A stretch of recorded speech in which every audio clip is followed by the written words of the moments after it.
할렐루야. 예, 주일 오후 예배 오신 찬양 예배 오신 분열교회 성도님 환영합니다. 오늘은 특별히 저희 교사 헌신 예배로 드리고 있는데요. 그래서 외부 강사님도 오시고 그런데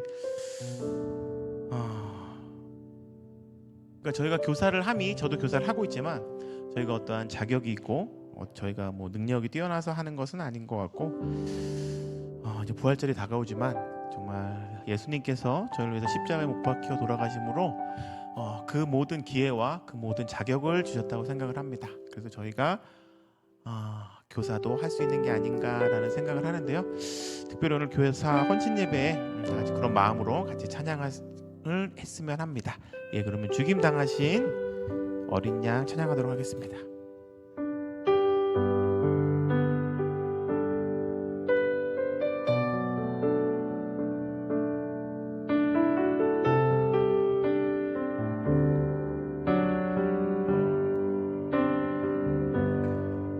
죽임 당하신 어린 양 모든 족속과 방언 백성과 나라 가운데서 우리를 비롯사서 하나님께 드리셨네.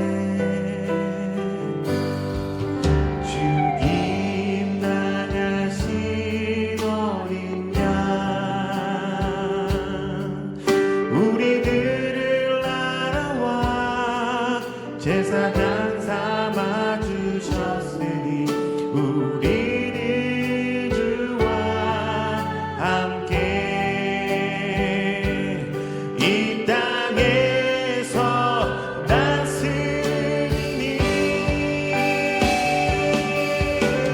죽임 당하신 어린 양 능력과 보호하지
또 내가 많은 증인 앞에서 내게 들은 바를 충성된 사람에게 부탁하라.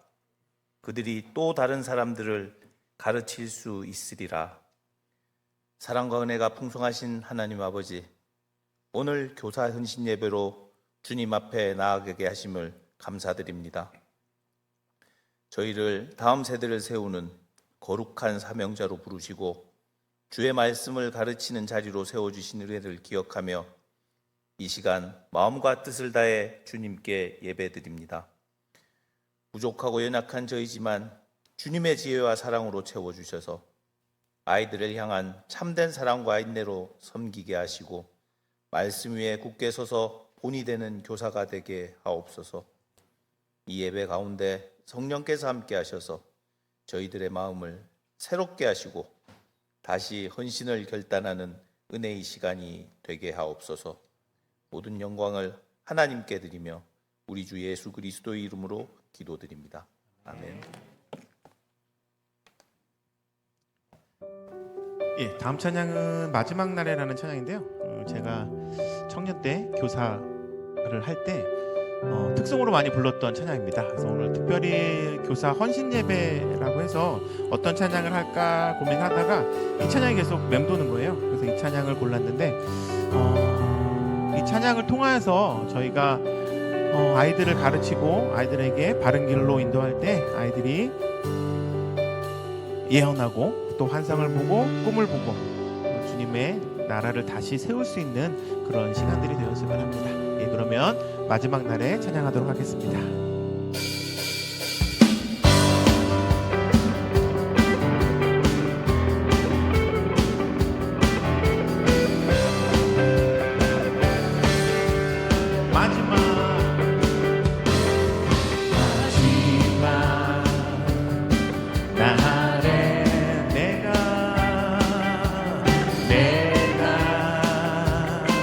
나의 영으로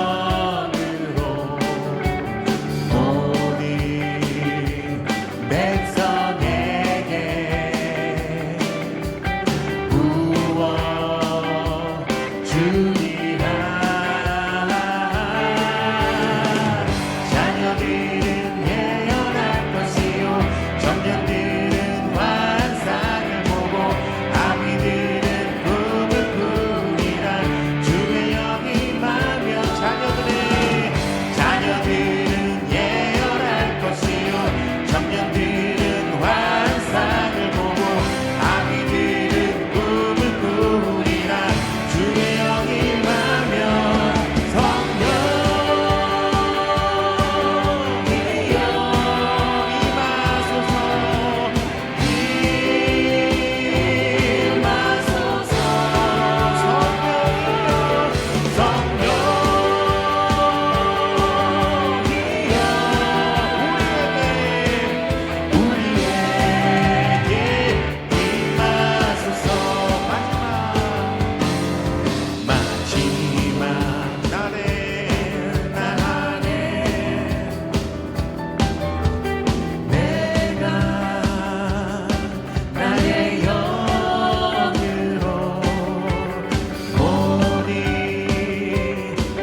자녀들은 꿈을 꾸리라. 주의 영이 임하면 자녀들은 예언할 것이요 청년들은 환상을 보고 아비들은 꿈을 꾸리라. 주의 영이 임하면 성령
영광의 박수 올려드리겠습니다.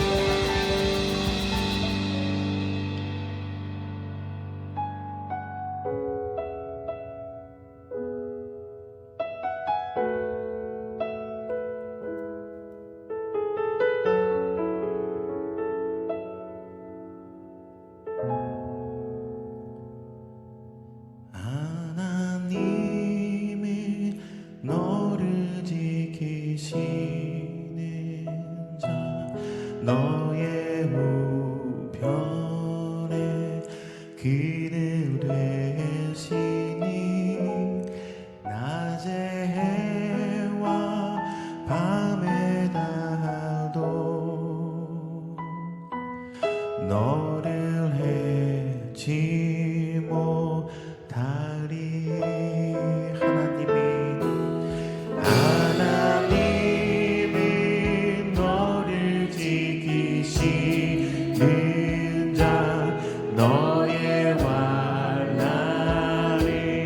면케하시니 그가 너를 지키시리라. 너의 주림을 지키시리라. 눈을 들어 산을 보아라. 너의 도움 어디서 오나. 천지 지으신 너를 만드신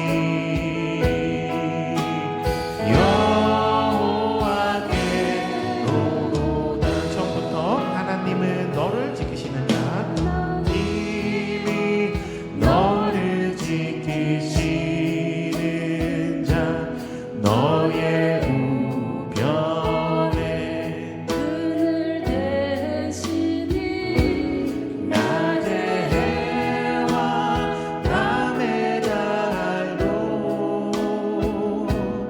너를 해치 못하니. 하나님이 너를 지키시는 자 너의 환난을 면케하시니 그가 너를 지키시리라. 너의 주림을 지키시리라. 눈을 들어 산을 보아라. 너의 도움 어디서 오나. 천지 지으신 너를 만드신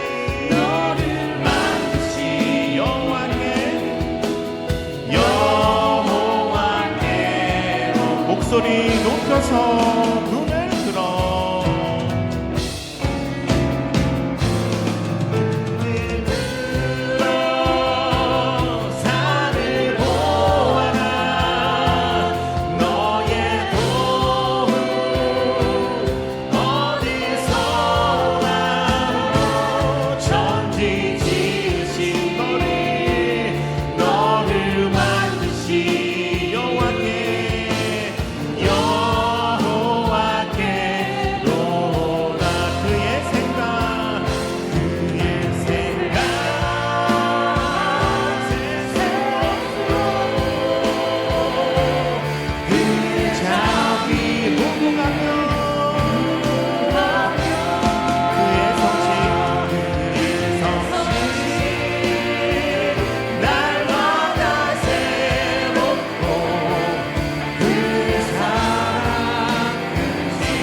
교사 헌신 예배인데 지금 부른 찬양의 가사처럼 지금 너무나 세상이 힘들고 어렵고 미래가 불투명하고 저도 한 아이의 부모로서 아이를 어떻게 교육해야 될지 되게 막막할 때가 많이 있습니다.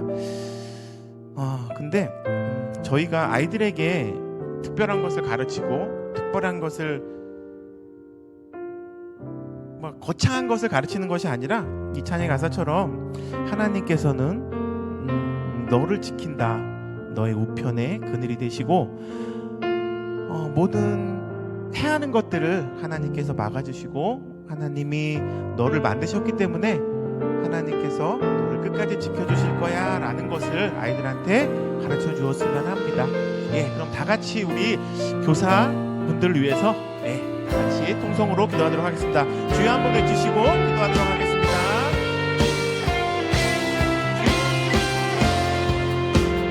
사랑하는 목사 하시나님 감사합니다.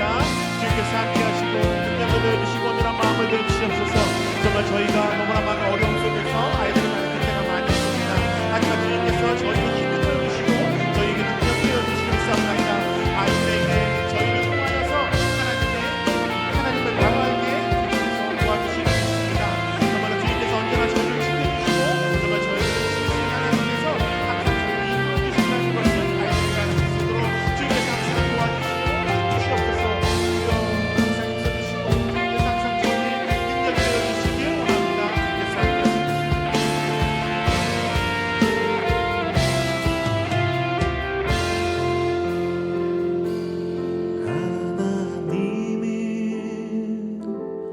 너를 만드신 분 너를 가장 많이 알고 계시며 하나님이 너를 만드신 분 너를 가장 깊이 이해하신단다.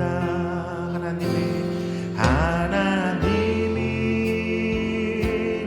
너를 지키시는 분 너를 절대 포기하지 않으며 하나님은 너를 지키시는 분 너를 쉬지 않고 지켜보신단다. 그의 생각 셀 수 없고 그의 잠이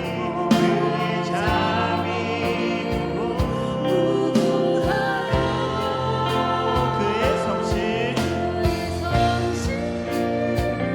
날마다 새롭고 그의 사랑 끝이 없단다. 다시 하나님은 너를 원하시는 분 이 세상 그 무엇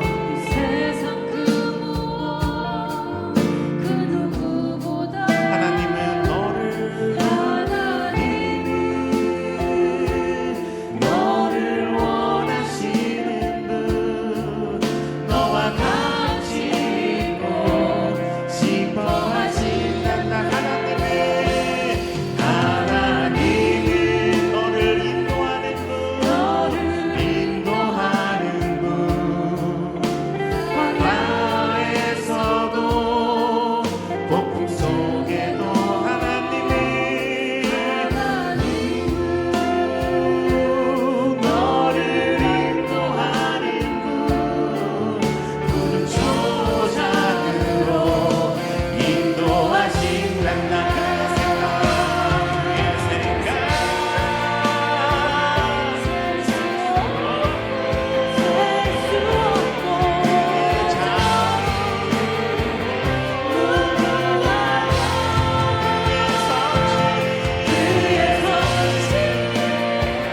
날마다 새롭고 그의 사랑 끝이 없다. 마지막으로 한 번 더 그의 생각 그의 생각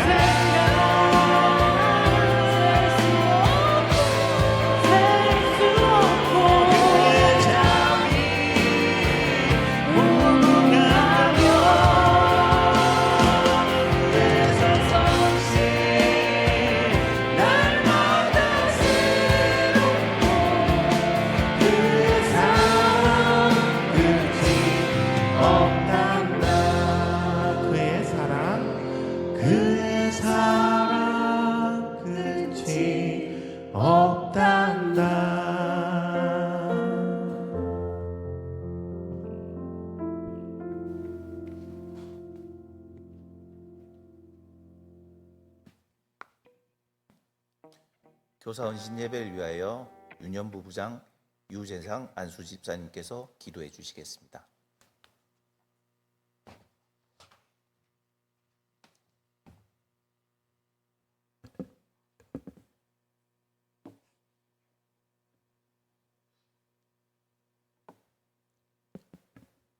내가 진실로 진실로 너희에게 이르노니 내 말을 듣고 또 나 보내신 이를 믿는 자는 영생을 얻었고 심판에 이르지 아니하나니 사망에서 생명으로 옮겼느니라.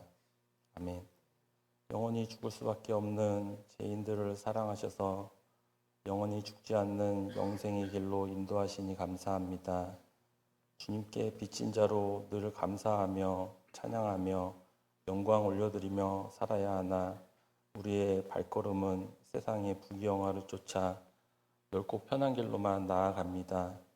믿음 없는 저희들을 용서하시고 나 때문에 우리의 죄 때문에 이 땅에 오신 주님을 늘 마음속에 사모하며 살아가게 하옵소서. 오늘은 교회 창립 주일입니다. 만세전부터 분야의 교회를 계획하시고 지금까지 인도하시니 감사합니다. 주님의 피값으로 세우신 귀한 제단이 오니 주님께서 머리가 되어주시고 예수 그리스도를 알지 못하여 어둠 속에서 살아가고 있는 자들에게 등대의 역할을 하는 교회가 되게 하시며 고통받는 이웃을 십자가의 사랑으로 돌아보며 중보하는 교회가 되게 하여 주시옵소서. 31년 전 교회 창립을 준비하며 기도와 물질로 함께한 믿음의 선배들 기억하시고 세상에 줄 수 없는 복으로 채워 주옵소서. 이 시간 교사 헌신 예배로 드리게 하시니 감사합니다. 부족하고 연약한 저희들을 교사로 세우시고 아이들과 함께 예배 드리게 하시니 감사합니다. 주님의 사랑을 전하는 교사가 되길 원합니다. 교사의 눈높이로 아이들을 바라보지 않게 하시고 지식을 전하는 자가 아니라 삶을 나누는 교사가 되게 하시며 아이들의 앞날을 위해서 늘 기도하며 응원하는 교사 선생님들이 되게 하여 주옵소서.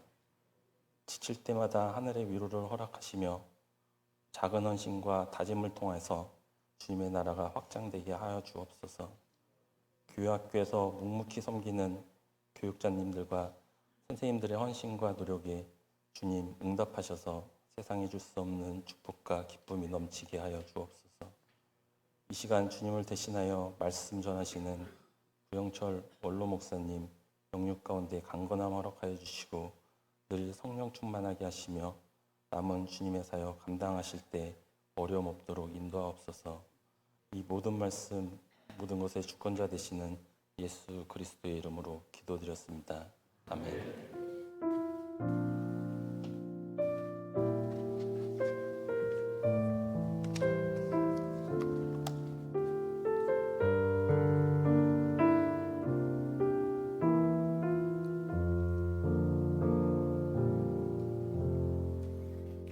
고등부 부장 이유석 안수 집사님께서 성경 봉독해 주시겠습니다.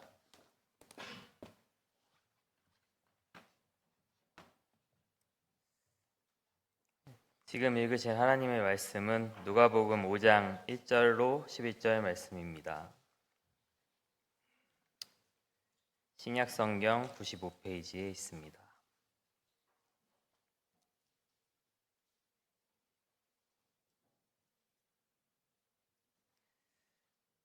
다 찾으신 줄로 알고 제가 읽겠습니다.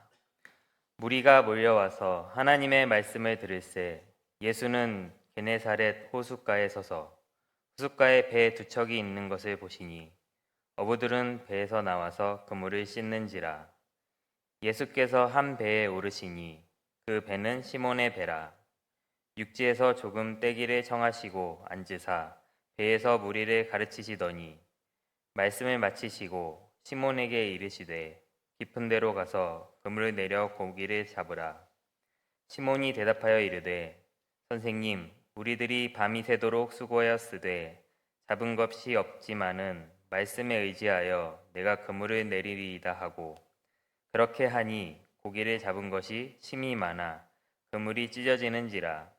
이에 다른 배에 있는 동무들에게 손짓하여 와서 도와달라 하니 그들이 와서 두 배의 채움에 잠기게 되었더라.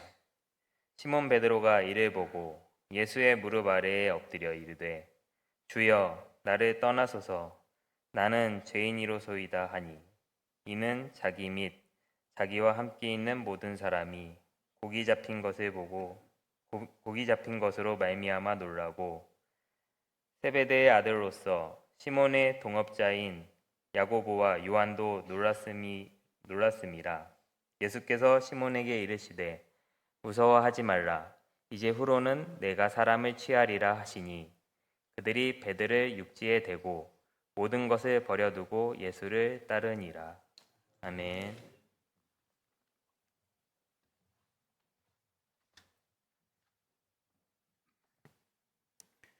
일산 중신교회 구영철 원로 목사님께서 교사의 모델이신 예수님이란 말씀을 전하실 때 많은 은혜 받으시기 바랍니다.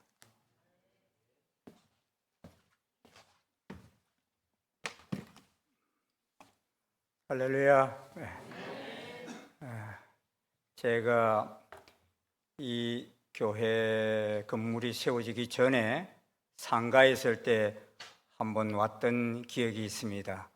그러니까 아마 저를 그때 보신 분들은 많지 않으실 것 같은데 저는 이 교회 딱 와서 보니까 완전히 딴 교회가 돼 있네 이 생각이 들었어요. 위치는 거의 비슷한 것 같은데 건물은 완전히 다른 건물이 되어져 있는 것을 보고서 참 감사하다. 분해교회가 이렇게 아름답게 성장을 했구나, 발전했구나 하는 생각이 들어서 참 감사를 드리고, 오늘 제가 이 자리에 섰는데 여러분이 구영철 목사라고 그러는데 얼굴은 딴 사람이네 이런 생각이 아마 드신 분들이 많으실 것입니다. 사실 구현철 담임 목사님과 저는 신학대학원 동기입니다. 그래서 제가 구영철 A이고요, 구영철 목사님 B였어요. 아마 내가 나이가 한 2살 더 많다고 아마 A라고 이렇게 붙여주지 않았나 하는 생각이 듭니다. 근데 참 목사님하고 인연이 많은 것은 제가 가는 데마다 늘 그 가까이 오셨어요. 제가 동부 이촌동에 부목사로 갔을 때 목사님은 온누리교회 부목사로 오시고 바로 옆이거든요. 제가 전도 폭발 훈련 받으러 갔더니만 거기도 또 와 계셔요.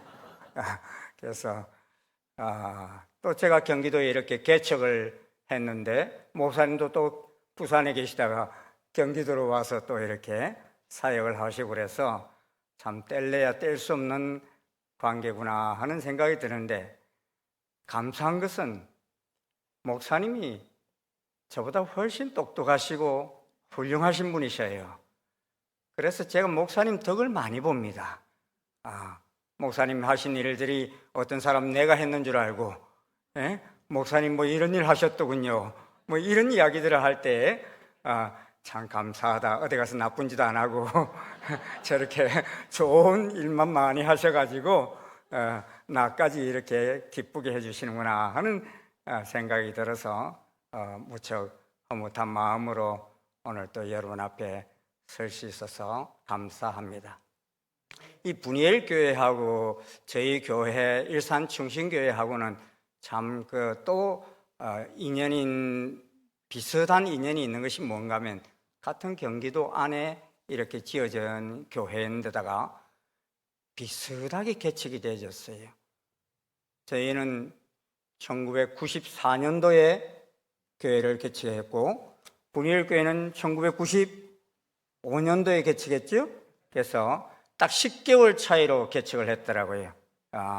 저도 사실은 부활절날 개척하려고 했는데 그때 인테리어가 제대로 안 돼가지고 한 2주 늦게 개척을 하게 됐는데 그때가 5월 15일이었어요. 그런데 그 5월 15일이 무슨 날인가 하면 제 40살 생일날이에요. 그런데 사실 저는 오래전부터 하나님 앞에 내가 개척하겠다는 생각은 안 하고 그런 기도는 했었어요. 하나님 40에 서게 해주세요. 이런 기도를 했었는데 가만히 보니까 40살 되는 날 개척을 하게 해주셨더라고요. 그래서 야, 하나님께서 이 날짜도 하루도 안 틀리게 이렇게 또 응답을 하셨구나 하는 생각이 들어서 참 감사한 마음을 가지고 32년을 달려왔는데 오늘까지 든든하게 건강하게 서갈 수 있게 된 것을 너무나 감사하게 생각합니다. 그런데 여러분, 그 교회를 개척하고 나서 몇 달이 있지 않아서 이 1994년도죠. 그때에 4달 정도 지났을 때인가요? 우리나라에 아주 큰 사건이 하나 있었어요. 그 사건이 무슨 사건인가 하면 지금 아마 그 40살 이상 되신 분들은 들으면 아실 분도 있지 않겠나. 지존파 살인 사건이라는, 기억나시는 분 있으십니까? 네. 지존파 살인 사건이라는 그런 사건이 있었습니다. 그때 김귀환 외 6명이 저지른 엄청난 살인 사건으로 인해서 온 국민이 심하게 충격을 받는 그런 사건이 있었습니다. 사람이 사람의 탈을 쓰고 어떻게 저렇게 악할 수 있을까라고 혀를 둘렀던 사건입니다. 많은 사람들은 그들의 이름이 입에 오르내리는 것조차 싫어했고, 어떤 분들은 흥분해가지고 그것들 다 고수부지에 내놓고 총살시키면 안 되나, 뭐 이런 이야기들까지 오고 가곤 했습니다. 그러나 이렇게 흥분하고 있을 때 서울의 한 교회 전도 폭발 훈련팀이 이 지존파 사람들에게 복음을 전하기를 결심하고 기도하기 시작했어요. 그 전도팀은 그들이 왜 이런 엄청난 일을 저질렀었는지를 몰랐어요. 하지만 그 영혼도 하나님이 사랑하신다는 확신을 가지고 사형이 집행되기 전에 복음을 전하기로 한 것입니다. 그런데 그들과 편지를 통해서 만나기 시작한 이 전도팀은 놀라기 시작했어요. 그들은 이 사회로부터 냉대를 받고 살았고, 가정과 학교로 부모, 교사들로부터 버림받은 사람들이었음을 발견했기 때문입니다. 지존파 두목이었던 김기환, 그의 어린 시절은 이렇게 시작됩니다. 부친은 불과 3살 때 세상을 떠났습니다. 그리고 술과 노름을 좋아했던 부친은 전 재산이었던 터반 4마지기마저도 빚으로 날리고 암에 걸려 죽습니다. 그의 아버지는 가난하면서도 본처가 딸 셋만 낳았다고 해가지고 후처를 두고서 그때 태어난 자식이 바로 이 김기환이었습니다. 찢어지게 가난한 집에서 본처와 후처가 낳은 6명의 아이들은 우글거리면서 서로에 대한 정오의 소리를 들으면서 자란 것이 김기환의 인생의 첫 출발이었습니다. 따스한 사랑이나 느껴보지도 못하고 자란 기환은 그래도 잘 자라서 초등학교 때 줄곧 반장을 했어요. 하지만 찢어지게 가난한 살림인지라 미술 시간에 크레파스 하나 사지 못한 채 학교를 다녔습니다.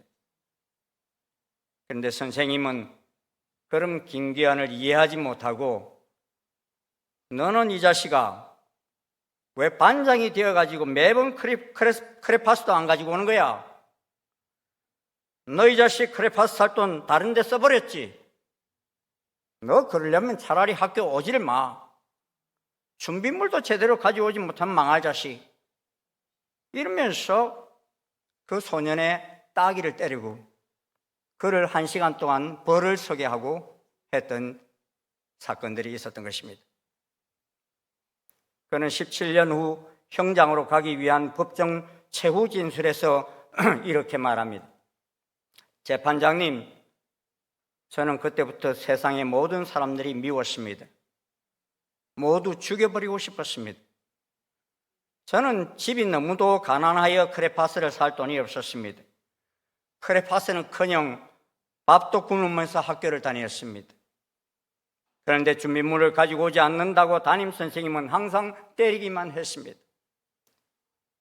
그 외에 중학교에서도 또 세상에서도 17년 동안 그는 사랑을 제대로 받아보지 못하고 가진 자로부터 무시당하고 모욕과 침뱉음을 당하고 살았습니다. 그러게 그는 실제로 광산에서 다이너마이트 20개를 훔쳐가지고 압구정동 현대백화점과 MBC 방송국을 폭파하기 위해서 사전 답사까지 마쳤는데 이를 실행하지 못하고 잡혔던 것입니다. 하지만 우리는 또 한 사람을 잘 압니다. 위기 상담 전문가이시면서 한신대학교 신학대학 학장을 지내신 정태기 교수님. 그는 입버릇처럼 오늘과 같은 자신이 있게 된 것은 초등학교 때 선생님 덕분이라고 어디서나 말합니다. 정태기 학생은 한 주 동안 반에서 가장 욕을 많이 한 아이로 지적이 되어서 선생님으로부터 회초리를 맞았습니다. 그런데 그 선생님은 눈물을 흘리시면서 이놈아, 내가 너만큼은 믿었는데 너가 어떻게 욕쟁이 대장으로 뽑혔느냐? 그러시면서 매를 때리신 것이었습니다. 그 믿음의 말씀이 그를 한평생 동안 그를 잡아주었다고 그는 고백합니다. 한 선생님의 미움은 희대의 살인범을 만들었고 한 선생님의 믿음은 이 시대의 위대한 인물을 만들어내었습니다. 미움과 믿음은 글자로 보면 비슷한 말이지만 결과는 하늘과 땅만큼 차이 있는 결과를 가져왔던 것입니다. 이제 우리는 왜 예수님께서 훌륭한 교사인지 말씀을 통해 보고자 합니다. 첫째로 예수님께서는 실패 속에 있는 베드로에게 기대감을 가지고 찾아오신 선생님이셨습니다. 예수님께서 베드로를 찾아오신 시간은 베드로가 성공하고 있을 때 찾아오신 것이 아닙니다. 예수님은 베드로가 실패한 시간에 찾아오셨습니다. 야간 작업까지 했는데 어부가 먹고 살기 위해서 야간 작업까지 해서 그물을 내렸는데 송사리 한 마리도 잡지 못했어요. 그것처럼 허전한 마음을 가질 때가 어디 있습니까? 좌절의 시간에 그때 찾아오셨습니다. 이제 고기 잡는 것조차도 내 마음대로 안 되는구나 하고 자기를 한탄하고 있는 시간에 예수님은 찾아오신 것입니다. 예수님은 그때 베드로를 비웃지 않았습니다. 꼴 좋다. 고기 잡는데 전문가라고 하면서 그래 밤새 한 마리도 못 잡았냐? 비웃지 않았어요. 만약에 수많은 군중들이 둘러서 있는 그 자리에서 베드로의 무능함을 질타하셨다면 그는 말할 수 없는 절망감에 빠지고 말았을 것입니다. 예수님은 실패한 베드로의 배에 올라타시고서는 배를 육지에서 조금 뛰기를 청하셨습니다. 그리고 한동안 그 배에 앉으셔서 마치 그 배를 강단처럼 사용하시면서 해변에 있는 무리들을 가르치셨습니다. 복음을 전하셨습니다. 고기 잡는 것에 대해서는 한 말씀도 하지 않으시고 하나님의 말씀을 먼저 먹이셨습니다. 그때까지 베드로의 배는 고기 낚는 데는 아무런 역할을 못했지만 사람을 낚는 데에는 너무나 귀중한 역할을 하고 있었습니다. 왜냐하면 오늘 본문 5장 1절에 보면요, 사람들이 예수님이 병든 자와 귀신 들린 사람들을 치료하시자 막 몰려들기 시작했어요. 너무 몰려들어서 예수님을 붙들려고 그러고 옷깃이라도 만지려고 하니까 복음을 전하실 수가 없어요. 그때에 빈 배로 있는 두 배를 보시고 그 베드로의 배에 타시고서는 배를 좀 띄어라 이래서 물가로 조금 해변에서 좀 띄었어요. 그러니까 이 사람들이 물에는 들어오지를 못하는 거예요. 그래서 편안하게 그 배에 앉으셔서 복음을 전하실 수 있으셨던 것입니다. 그래서 예수님은 편안한 자세로 무리들에게 복음을 전하셨는데 사람들은 한 가지가 안 되면 그것이 인생의 전부인 양 좌절하는 경우가 허다합니다. 그러나 실패는 또 다른 성공의 길로 뚫린 통로임을 우리는 알아야 합니다. 아마도 베드로 그가 그 밤에 고기를 많이 잡았더라면 예수님을 그렇게 겸손하게 모셨을까요?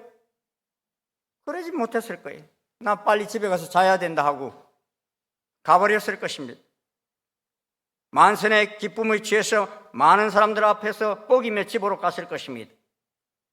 하나님의 말씀을 듣지도 못하고 살 뻔했습니다. 그러나 고기 한 마리 잡히지 않던 그 사건은 베드로로 하여금 겸손하게 했습니다. 그 실패가 베드로로 하여금 또 다른 인생의 시작을 가져오게 했습니다. 왜냐하면 실패를 책망하지 아니하시고 그에게 또 다른 용기를 주시는 선생님을 만났기 때문입니다. 깊은 데로 와서 그물을 내려 고기를 잡으라 하셨습니다. 왜 예수님께서 깊은 데로 가서 고기를 잡으라 하셨나? 제가 좀 생각을 해봤어요. 여러분, 베드로의 마음속에 제가 한번 들어가 봤어요. 베드로는 지금 그 해변에서 빨리 벗어나고 싶을까요? 많은 무리들 속에 그대로 있고 싶겠을까요? 여러분이 베드로라면 벗어나고 싶지요. 왜? 실패한 현장이니까. 한 마리도 고기를 잡지 못한 현장이니까. 그런데 깊은 데로 가라 그러니까 얼씨구 좋다. 이 사람들 보이지 않는 곳으로 깊은 데로 달려가면 좋겠구나. 이 생각이 들었던 것입니다. 그리고 깊은 데로 가서 그물을 내려 고기를 잡으라는 말씀은 얼마나 확신에 찬 말씀입니까? 가라, 내려라, 잡으라 명령으로 일관되고 있습니다. 내 말을 따르면 너는 할 수 있다는 자신감을 불어넣어 주신 것입니다. 지금까지는 너 혼자였지만 이제부터는 내가 너와 동업할 테니 걱정 말고 해보라는 격려의 말씀이었습니다. 실패했던 그 바다에서 그는 다시 성공했습니다. 조금 전까지만 해도 고기가 안 잡힌다고 부정했던 그 바다에서 고기를 잡을 수 있다는 긍정으로 돌아섰습니다. 갈릴리 바다를 무정하게 생각했던 그 부정적인 마음을 긍정적인 마음으로 바꿔주신 분은 바로 예수님이셨습니다. 갈릴리 바다에 고기가 없는 것이 아니라 자신에게 훌륭한 선생님이 없었다는 사실을 발견하게 된 것입니다. 여러분의 자녀가 좌절하고 있습니까? 여러분의 남편이 실직하셨습니까? 예수님처럼 용기를 주십시오. 저는 누나가 초등학교 교사였었는데요. 정작 초등학교 교사이셨는데 이 누나가 아들이 둘이 있었는데 그 아들에게는 초등학교 입학할 때까지 글을 가르치질 않았던 것 같아요. 이제 서울로 이사를 왔는데 서울에 있는 학교에 들어가서 이 큰아들이 국어 시험을 쳤는데 첫 번째 시험에서 몇 점을 받아왔는가? 빵점을 받아왔어요. 그래서 빵 이렇게 시험지에 표시가 되어 있는데 얘는 이게 무슨 표시인지를 몰랐어요. 몰라가지고 막 그걸 들고 오면서 엄마 이게 무슨 표시야? 이러면서 집에 들어갔어요. 엄마가 딱 보니까 빵점이거든. 얼마나 기가 막혔겠어요. 그런데 이 아이에게 내가 이때에 어떻게 말해주는 것이 지혜로운 말일까? 이 생각을 하면서 한참을 생각하다가 그 아이에게 이렇게 말했대요. 응, 그 표시는 네가 앞으로 무한히 잘할 수 있다는 표시야. 그렇게 말했대. 여러분, 왜 그렇게 말했을까요? 빵점 미안은 없으니까 앞으로 올라갈 일만 남았다는 거예요. 그렇게 이야기를 해줬더니만 그 아이가 야호 그러면서 그 시험지를 부끄러워하지 아니하고 그 공부 잘해가 이 녀석이 한동대 들어갑니다. 지금 목사가 됐어요. 예? 아주 훌륭한 목사가 돼 있는 모습을 봅니다. 그런데 이런 사건이요, 우리 집에도 일어난 거 있잖아요. 예? 우리 집에도, 저희도 위에는 딸이고 밑에는 아들인데, 이 딸은 공부를 좀 잘했어요. 그래서 성적표를 가져보면은, 성적표 가져오는 날 딱 보면은 벌써 분위기가 달라요. 딸은 들어오면서 아빠 성적표 그러면서 이렇게 들어와요. 보니까 진짜 잘했어요. 우수수 막 이래 보니까 성적표가. 근데 그 같은 날 아들도 성적표를 가져오는 거예요. 근데 이 녀석은 성적표 가져오는 날이 죽는 날이에요. 예? 그래가지고 꼭 보셔야 돼요 이러면서 성적표를 잘 보여주지도 않으려고 그러면서 예? 이렇게 내놓습니다. 딱 보니까 들판에 양들이 막 절비해. 예? 그래서 저는 딱 그걸 보는 순간, 야, 이 녀석이 중학생인데 대학을 갈 수 있을까? 이런 생각이 탁 드는 거 있잖아요. 그런데 내가 야 이놈아 너 누나 반이나 해라 뭐 이렇게 혼을 내면 어떤 반응이 올까 생각하니까 완전히 좌절하고 엉뚱한 길로 갈 수 있겠다 하는 생각이 이렇게 들어가지고 누나가 했던 그 말이 기억이 났어요. 그래서 성적표를 좀 더 이렇게 자세히 봤더니만 그래도 그 양양양양양양 하는 속에 우수가 2개 있더라고요. 예? 그게 뭐였는가 하면 영어하고 컴퓨터였어요. 그래서 내가 야 그래도 이 잘한 거라도 칭찬을 해주자 이 생각이 들어가지고 야 너 영어 잘했네 내가 이랬어요. 그랬더니만 이 녀석은 혼날 줄을 알고서 고개를 푹 숙이고 이러다가 아빠 나 영어 잘했지 이런 것도 있잖아요. 그래서 그 아이에게 너 앞으로 뭐 하고 싶냐 미래의 소망이 뭐냐 하고 물었더니만 동시통역관이 되고 싶다고 그래. 예? 자기가 영어를 잘한다는 거예요. 예? 다 양인데 그래도 잘한 게 하나가 있는데 그거 가지고 자기는 동시통역관에 하면 좋겠다 이런 생각을 가지고 그 녀석이 유학을 보내달라는 거 있잖아요. 나보고 한국 대학 이게 시스템에서는 자기가 이렇게 제대로 대학을 갈 수가 없는 상황이니까 그땐 저희 형님이 캐나다 계셨는데 그 아이에게 그런 이야기 했어요. 아이를 보내려면 이때 보내는 것이 마지막이다.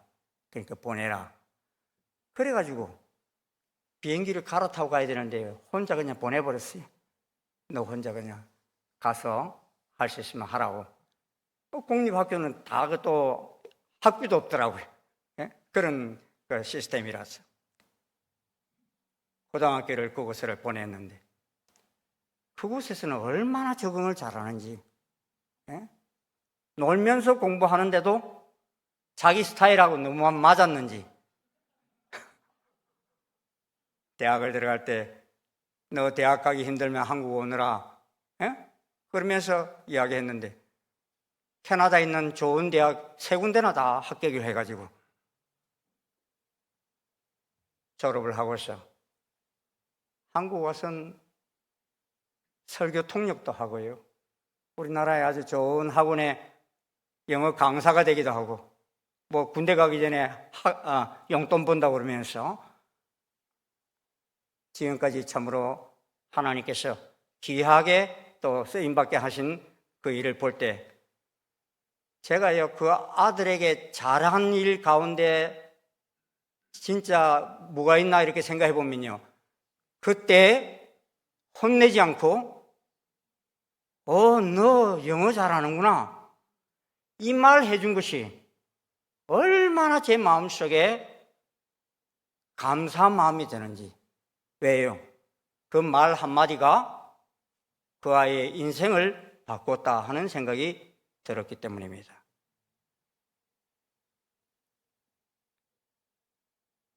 사랑하는 여러분, 이런 방법으로 베드로를 이끌어 주신 선생님이 예수님이셨습니다. 그리고 선생님이 말한 대로 되어진 것을 볼 수 있습니다. 둘째로 예수님께서는 고통의 현장으로 함께 가신 선생님이셨습니다. 오늘날 교육 현장을 가만히 보면 가르침은 있지만 동행이 없습니다. 하지만 우리 예수님은 우리들을 가르치기만 하시는 것이 아니라 늘 함께 하셨습니다. 그분은 언제나 우리들에게 나를 따르라, 나를 본받으라 말씀하시는 선생님이셨습니다. 이 땅에 태어나신 것부터 시작하여 십자가에 죽으실 때까지 모든 삶에 있어서 본을 보이셨습니다. 심지어 고통의 현장으로 제자들을 보낼 때에도 혼자 보내지 않으셨습니다. 다시 고기 잡으러 가는 베드로를 혼자 보내지 않으시고 그 배를 함께 타고 가셨어요.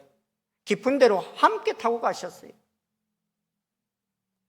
고통은 나누면 반감이요 기쁨은 나누면 배가 된다는 사실을 아셨기 때문에 함께 가신 것입니다. 지존 파트목이었던 김기한이 독한 생각을 가지게 된 계기는 이 세상에는 나를 이해해 주는 사람이 아무도 없다라는 사실을 느꼈을 때였습니다. 인간은 때때로 외로움을 느낍니다. 미움을 주고받을 수 있는 사람이 주위에 없을 때, 자기에게 관심을 가져주는 이가 아무도 없다고 느낄 때 더욱 외로워합니다. 실패를 경험했을 때는 더더욱 인생이 외롭습니다. 노인들은 이들대로 기성세대로부터 소외감을 느낍니다. 젊은이들은 젊은이대로 이런 또한 소외감을 느낍니다. 이런저런 이유로 인간은 모두가 다 고독한 존재입니다. 그러므로 현대인들은 대중 속에서 고독을 느끼며 병들어갑니다. 남편의 사랑을 받지 못한 아내는 병이 들고 아내의 관심을 받지 못한 남편은 밖으로 놔둡니다. 또 특별히 실패를 경험한 사람은 대인기피증인 나홀로병에 걸리기 쉽습니다. 반대로 이 세상에 나 혼자뿐이라는 생각이 들 때에 표독해지는 사람도 있습니다. 이런 심정이 형성될 수 있는 시점에 예수님께서는 베드로의 친구가 되어주셨고 새로운 길의 동반자가 되어주신 것입니다. 예수님께서 그 배를 함께 타고 가신 것은 베드로에게 용기를 주시기 위해서였습니다. 베드로야, 너는 혼자가 아니다. 여기 내가 너와 함께 동행하고 있다는 말씀을 직접 보여주신 것입니다. 이 세상에서 실패할 때 우리는 외로움을 느낍니다. 이것은 오늘 구영철 목사님 설교하신 엘리야의 사건도 마찬가지 아닙니까? 저도 목사님 설교 오늘 다 들었어요. 예. 그가 아합과 싸울 때 갈멜산에서 하늘에서 불이 내려오는 엄청난 역사를 경험했지만 그도 외로움에 괴로워했습니다. 오직 나만 남았나이다. 저희가 내 생명을 찾아 취하려 하나이다 하였습니다. 하지만 하나님께서는 외로워하는 엘리야에게 혼자가 아님을 알려주시면서 위로하셨습니다. 내가 이스라엘 가운데 7,000인을 남기리니 다 무릎을 바알에게 꿇지 아니하고 다 그 입을 바알에게 맞추지 아니한 자니라 하셨습니다. 이 말씀은 나도 너와 함께 하지만 이 땅에는 너와 같은 뜻을 가지고 있는 사람들이 7,000명이나 더 있다는 것입니다. 사랑하는 성도 여러분, 이 세상에는 많은 사람들이 공허함을 채우기 위해서 돈을 벌고 명예를 추구하고 사랑을 갈구합니다. 그러나 어떤 것으로도 영혼의 깊은 외로움을 치유할 수는 없습니다. 왜냐하면 예수님만이 삶의 근본적인 공허함을 해결할 수 있으시기 때문입니다. 베드로는 예수님을 인생의 선장으로 모신 후 엄청나게 고기가 잡히자 그때에 적시로 다른 배에 있는 동무들을 손짓하여 와서 도와달라 했습니다. 더불어 함께 사는 사회를 만들어가는 모습을 보게 됩니다. 돈과 권력이 있었던 세리장 삭개오도 예수님이 메시아이심을 깨닫게 되자 혼자였던 삶에서 벗어나 더불어 사는 사회를 만들었습니다. 남편이 5명이나 있었던 사마리아 여인도 수가성 동네에서 외로웠던 존재였지만 예수님이 하나님의 아들 그리스도이심을 깨닫고 나서부터는 온 동네 사람 속으로 달려갔습니다. 우리는 너나 없이 외로운 존재들입니다. 그런 우리에게 예수님은 너는 혼자가 아니다. 너의 아픔을 아는 내가 너와 함께 있다라고 위로해 주십니다. 이렇게 예수님을 자신의 배 선장으로 모시고 많은 고기가 잡히는 것을 경험하면서 베드로는 어떤 행동을 취하는 줄 아십니까? 친구들 배까지 지금 고기가 어때요? 가득 찼어요. 근데 그 죽은 고기에 살아있는 고기, 살아있는 고기. 발 디딜 틈이 있을까요, 없을까요? 없어요. 여러분 지금 상상을 해보십시오. 조그마한 배에 고기가 가득 찼어요. 그런데 그때 베드로가 했던 행동이 뭔 줄 아십니까? 예수님의 무릎 아래 엎드렸다 그랬어요. 예수님의 무릎 아래 엎드렸다 그러면 지금 그냥 무릎 꿇었다가 아니에요. 어쨌다는 거예요?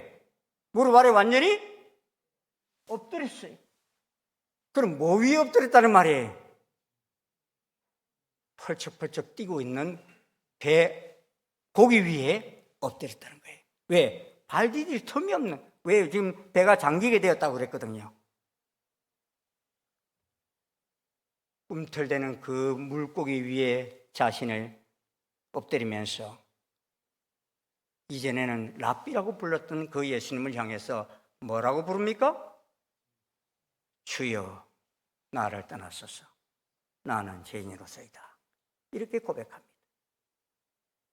그 물고기 잡힌 것을 인하여 예수님이 메시아의 힘을 깨닫게 됩니다. 그리스도의 힘을 발견하게 되었던 것입니다. 베드로에게 있어서 그 물고기 사건은요, 물고기 많이 잡힌 것 때문에 기쁜 것이 아니라 누가 예수님이 그 해변에서 말씀 전하던 그 랍비 선생님이 누구라는 것을 발견했다는 거예요. 예수님 메시아시라는 것, 그리스도시라는 것을 발견했다는 것이 그의 인생에 있어서 가장 큰 복이었던 것입니다. 할렐루야. 사랑하는 교사 여러분, 또 성도 여러분, 여러분은 예수님을 누구시라고 고백하십니까? 한번 고백해 보십시오. 예수님 누구십니까?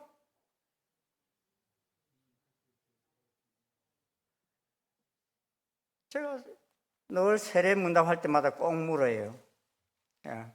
우리가 예수 믿는다 하는 말은 뭘 믿는다는 말이냐? 여러분 예수 믿으시죠? 예수 믿으신다는 말이 무엇을 요약한 거예요? 예수님이 누구시라는 것을 믿는다는 거예요. 예수님이 하나님의 아들 그리스도이심을 믿는다. 이 말을 줄인 말이 예수 믿는다 하는 말인 것입니다. 여러분은 예수님이 그리스도이심을 믿으십니까? 주님이심을 믿으십니까?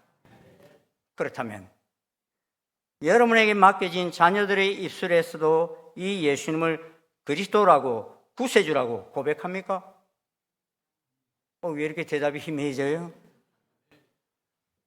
여러분의 제자인 교사인데 여러분들이 여러분의 반 맡은 그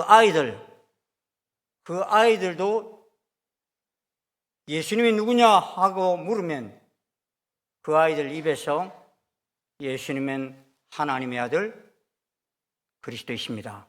이 고백이 나올까요? 왜 대답이 없으셔요? 여러분 확인해 보십시오. 오늘 집에 가셔서 여러분 자녀들도 확인해 보시고, 교사이신 여러분은 여러분의 반 학생들에게도 꼭 확인해 보십시오. 이 아이들이 예수님을 누구라고 생각하는지, 예수님의 하나님의 아들 그리스도이심을 믿고 있는지. 저는요, 이 일을 너무나 중요하게 생각합니다. 우리를 교사로 삼아주신 이유가 무엇이냐? 바로 이 아이들이 예수님이 바로 하나님의 아들 그리스도이심을 알게 하기 위해서 우리를 교사로 세워주셨고 부모로 세워주셨다는 것입니다. 저는 그랬어요. 사실은 교회를 개척했을 때 교인들이 많이 이렇게 개척하고 나서부터 많이 왔었어요. 왔는데 한 7, 80% 이상은 기성교인들이 신도시로 이사 오면서 오셨어요. 그래서 나는 다 예수님을 하나님의 아들 그리스도인 줄로 믿는 줄 알았어요. 그런데 제가 그때 전도 폭발 훈련을 구영철 목사님하고 같이 받았거든요. 그래서 내가 그걸 한번 신방을 가서 물어봤어요. 예수님이 누구시냐고. 오늘 밤 내 인생이 마지막 날이라 하면 내가 천국 갈 수 있는 확신이 있느냐 물었더니만요, 놀랍게도 70%가 없어요. 70%가 없다. 그분들이 직분들을 가지고 있는데도 그 대답을 못하는 분들이 많았어요. 너무 저는 큰 충격이어가지고요, 그날부터 신방을 다닐 때 새가족 등록하면 무조건 꼭 확인한 것이 뭐냐면, 오늘 밤 내 인생의 마지막 날이라고 가정한다면 당신은 천국에 갈 자신이 있느냐, 이걸 물었어요. 그 무엇을 말합니까? 당신이 예수 그리스도를, 예수님을 하나님의 아들 그리스도이심을 믿고 있느냐, 이걸 확인하는 것이었습니다. 제가 한 10년 동안 그걸 계속했어요. 신방을 다닐 때. 유명합니다. 지금 그때 교인이었던 교인들은 목사님이 오셔서 어떤 때는 막 2시간씩 신방을 하는데 그 대답을 들을 때까지 계속 하셨다는 거예요. 제가 왜 했는 줄 아십니까? 저희 교회에 등록을 한 교인인데 내가 천국 가서 가만히 보니까 그때 등록한 분이 안 보여. 그럼 내 마음이, 내가 천국에 있는데 마음이 편할 것 같아요? 안 편할 것 같아요? 안 편한 거예요. 왜? 하나님이 내게 맡겨주셨는데 그 양반은 천국 못 왔다는 것은 어디 갔다는 거예요? 지옥 갔다는 거거든요. 그건 아니다는, 그건 용납할 수 없다는 생각이 들었어. 우리 교회에 등록하는 사람은 모두가 다 어린 소자 하나 이르기까지 천국에서 다 만나는 것이 내게 주신 사명이다 생각을 하고서 저는 그렇게 했던 거예요. 우리 교사들에게도 그걸 맡겨진 자녀들에게 그걸 확인하라고 했습니다. 사랑하는 여러분, 꼭 확인해 보십시오. 저는 우리 자녀들에게도 확인했는데 한 녀석은 엉뚱한 대답을 하는 거 있잖아요. 예? 목사 딸이라고 똑똑하다고 바르게 대답할 줄 알았는데요, 예수님이 하나님의 아들 그리스도이심을 제대로 모르고 있더라고. 예수님께서 베드로의 배에 타시고서 그 많은 고기가 잡히게 하신 목적이 무엇이냐? 예수님이 랍비 정도가 아니라 하나님의 아들 그리스도이심을 믿게 하기 위해서 그렇게 했던 것입니다. 저는 분이엘 교회 모든 교사님들, 여러분에게 맡겨진 자녀만큼은 천국에서 보지 못하는 자녀가 한 명도 없기를 주의 이름으로 축원합니다. 그러기 위해서는 이 주간에 하루라도 넣는 것 저는 바람직하지 않다고 생각해요. 왜? 우리 아이들이 언제 어떻게 될지 모르기 때문에 빠른 시간 안에 그 아이들을 확인하시고 혹시라도 예수님이 하나님의 아들 그리스도이심을 모르는 자녀들이 있다면 그 아이들에게 이를 분명하게 가르치고 함께 천국 백성이 될 수 있는 역사가 일어날 수 있기를 소원합니다. 깨닫지 못하는 사람들은 몇 시간이고 설명해서라도 이 일을 꼭 설명해 줄 수 있기를 바랍니다. 베드로가 예수님을 만나고서 여러 다른 배에 있는 동무들에게 손짓하여 함께 기쁨을 누린 것처럼 예수님을 주님으로 만난 여러분 때문에 많은 제자들이 이 구원의 기쁨을 함께 누릴 수 있기를 소원합니다. 그래야 때 교사이신 우리는 축복의 통로가 될 것입니다. 우리는 저 천국 가서도 제자들을 다 만나는 은혜를 누리게 될 것입니다. 첫째로 제자들은 예수님은 미래의 꿈을 심어주는 선생님이셨습니다. 베드로의 처음 이름은 시몬입니다. 시몬은 하나님께서 들으셨다는 뜻입니다. 그런데 예수님은 시몬을 처음 만나셨을 때 네가 요한의 아들 시몬이니 장차 게바라 하리라 라고 하셨습니다. 게바는 베드로라는 말인데 이 말은 반석이라는 말입니다. 예수님은 베드로가 어떤 사람이 될 것인지 그의 미래를 내다보시고 꿈을 심어주셨습니다. 오늘 본문에서도 마찬가지입니다. 베드로가 예수님이 하나님의 아들 그리스도이심을 깨닫고 나서 두려워하고 있을 때 무서워 말라 이제후로는 네가 사람을 취하리라 하셨습니다. 지금은 비록 고기 낚는 어부이지만 후로는 사람 낚는 어부가 될 것을 내다보신 것입니다. 훌륭한 업적을 남긴 사람들에게는 거의 모두 잊지 못할 스승이 계셨습니다. 그 스승들에게는 그 학생의 미래를 기대하고 격려를 아끼지 않았습니다. 로젠탈과 제이콥슨이라는 심리학자는 초등학교 교사들을 대상으로 기대 효과를 확인해 보았습니다. 학년 초에 초등학교 1학년과 2학년 담임들에게 몇 명의 학생들 명단을 주면서 이 아이들은 여러 가지 심리검사 결과에서 잠재력이 매우 우수한 것으로 확인되었다라고 말했습니다. 사실 이 아이들은 검사 결과나 학업 성적과 아무런 상관없이 선택된 아이들이었어요. 말만 그리 한 것입니다. 그런데 1년이 지난 학년 말에 학생들의 학업 성적과 행동을 평가해 보았습니다. 평가 결과 잠재력이 뛰어나다고 말했던 아이들은 그렇지 않았던 아이들과 비교했을 때 전년도에 비해서 지능 지수의 점수와 학업 성적이 현저하게 증진한 것을 볼 수 있었습니다. 뿐만 아니라 호기심이 많은 아이들로 평가를 받게 되었던 것입니다. 그리고 잘못했을 때에도 잠재력을 믿었기 때문에 격려를 아끼지 않았던 아이들이 되었던 것입니다. 기대받은 아이들은 이런 교사들의 기대에 부응하기 위해 더 많은 노력을 기울였던 것입니다. 이 기대 효과의 조사 결과는 잠재력이 있으며 기대받고 있는 사람이라는 느낌과 격려만으로도 사람은 달라진다는 결론에 이르렀습니다. 관심과 애정이 담긴 기대를 받으면서 할 수 있다는 자신감을 갖게 되면서 더 많은 노력을 할 수밖에 없다는 것입니다. 이 효과를 여러분 피그말리온 효과라고 하기도 하죠. 이는 자녀와 부모, 상사와 부하, 동료 간의 관계, 부부 관계에서도 역시 마찬가지입니다.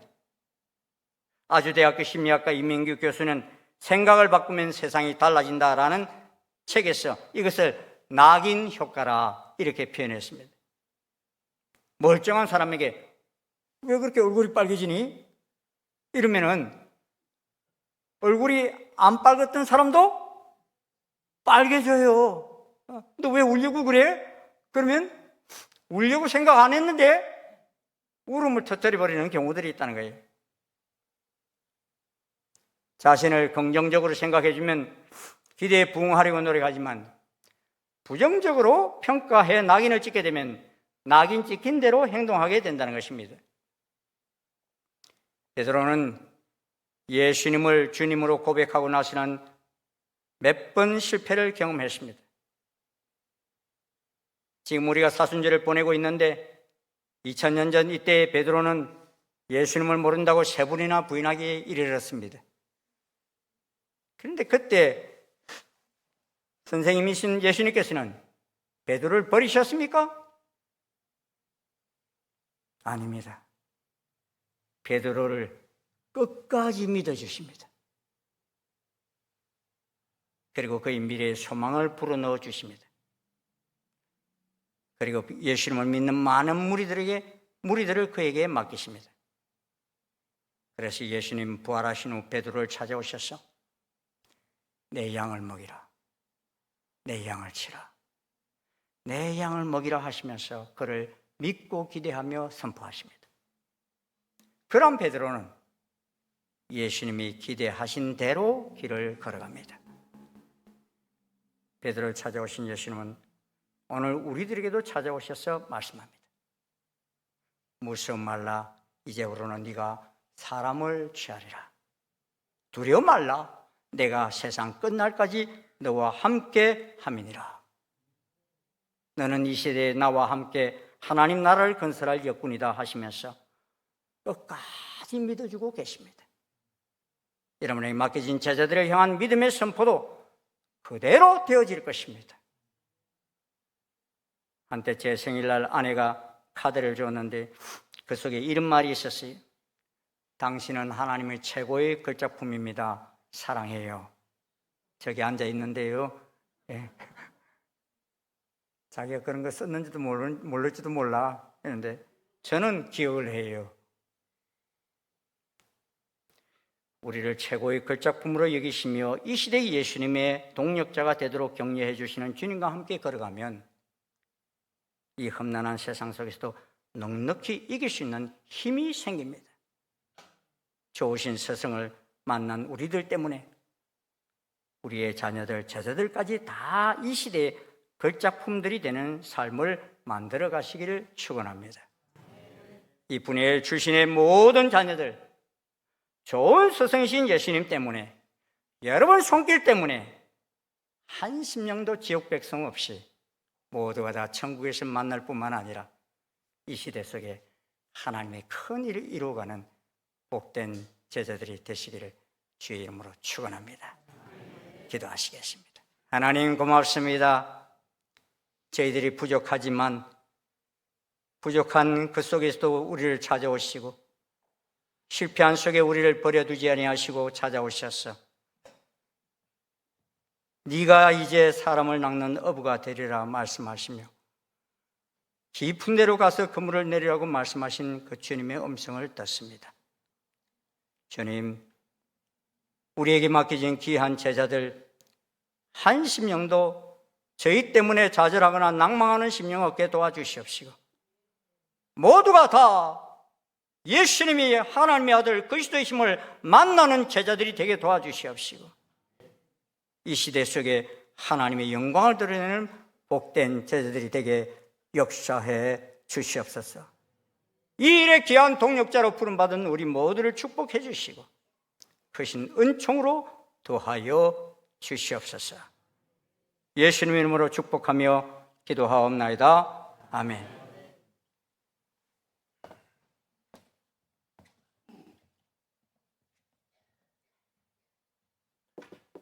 예, 말씀 통해서 많은 은혜 받으신 줄로 믿습니다.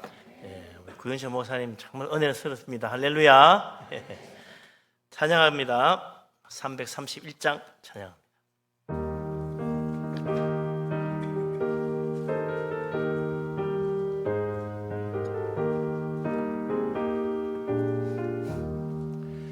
영광을 받으신 만유의 주여 우리가 명령을 따르리다. 베푸신 은혜를 감사히 알고 진실한 마음으로 섬기겠네. 구주의 은혜 주시는 대로 영원히 받들어 섬기겠네. 찬송하겠네 찬송하겠네. 생명을 주시는 구주로다.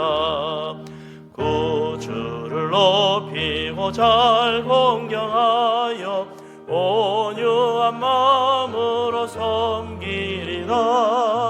주 예수 안에서 즐거워하며 충성을 다하여 섬기겠네. 구주의 은혜 주시는 대로 영원히 받들어 섬기겠네. 찬송하겠네, 찬송하겠네. 생명을 주시는 구주로다. 예수를 믿고서 늘 사랑하여 참 기쁜 마음으로 섬기리다. 온 마음을 드리고 늘 순종하며 구주를 영원히 섬기겠네. 구주의 은혜 주시는 대로 영원히 받들어 섬기겠네. 찬송하겠네, 찬송하겠네. 생명을 주시는 구주로다. 할렐루야. 아멘. 예, 이 시간에는 우리 교사 교회교 교사 선생님 일동 나오셔서 특송하시겠습니다.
할렐루야. 네. 감사합니다. 우리 교회 참 여러 가지로 애써주시는 교회교 교사님들. 교회교 교사는 교회의 3D 업종이라 그러죠. 참 힘든 일인데 열심히 감사합니다. 감사금 드리신 분들 계십니다. 교회 창립 기념 감사로 드리셨네요. 날마다 성장하게 하소서. 교회 창립 기념 감사금을 드리신 분. 그리고 감사헌금 범사에 감사해서 주정헌금 드리시고 또 교회학교 각 부서 예물 드렸습니다.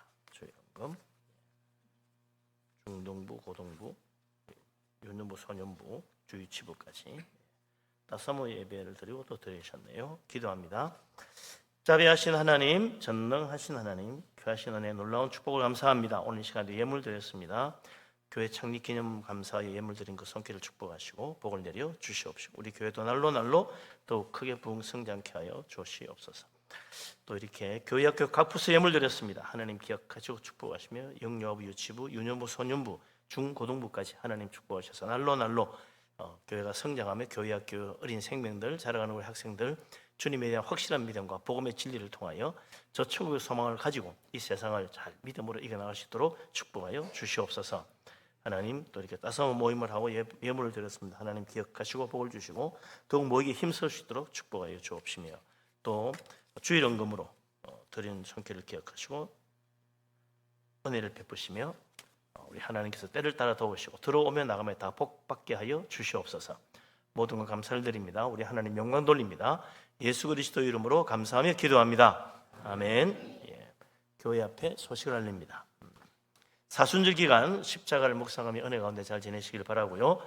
오늘 우리 교사 헌신 예배를 위해서 멀리 일산 충신교회에서 이렇게 물러 목사님이신 구현성 목사님 감사합니다. 박수로 한번 감사드리겠습니다. 지금 양평에서 오셨나요? 일산에서 왔습니까? 양평에 지금 계시는데 일산 그 본교회에서 예배를 보시고 오신 것 같아요. 감사합니다. 먼 길 왔다 갔다 했었습니다. 감사합니다. 다음에 기회 있으면 또 한 번 더 모시도 해야 될 것 같습니다. 예. 다음 주일 종료주일입니다. 세례식과 성찬식이 있겠습니다. 그리고 다음 주일 오후 예배는 따사모 예배가 되겠습니다. 그리고 남유 주보를 보시고 많은 협력 부탁드리고요. 또 오늘 특별히 또 상당한 가정 간지순 권사님, 최종호 집사님 가정, 간지순 권사님의 친부 되시는 간의균 집사님 어제 소천에서 오늘 입관을 하고 지금 4시 45분에 출발할 예정인데 차가 오는 대로 바로 출발하도록 하겠습니다. 장례식장은 한림대 병원입니다. 네, 이제 성도의 교제 시간입니다. 서로 인사하고 축복하며 교제하십시다. 반갑습니다. 사랑합니다. 축복합니다. 은혜 충만, 성령 충만. 다 범사가 잘 되시기 바랍니다. 고맙습니다. 일어나십니다. 감사해요 주님의 사랑 찬양하고 우리 구영철 원로 목사님 축도로 마치겠습니다.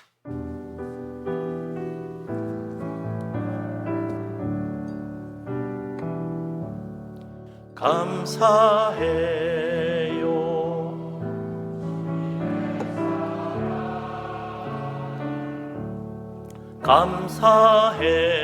감사해요 주님의 은혜 목소리 높여 주님을 영원히 찬양해요 나의 전부이신 나의 주님.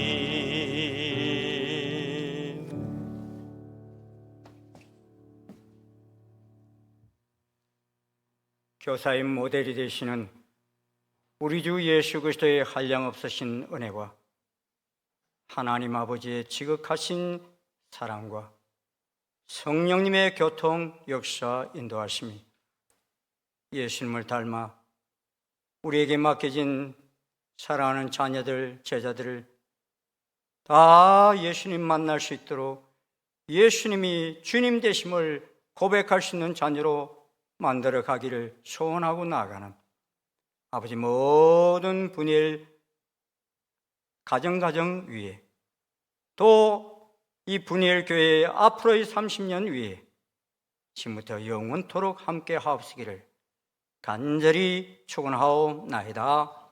아멘.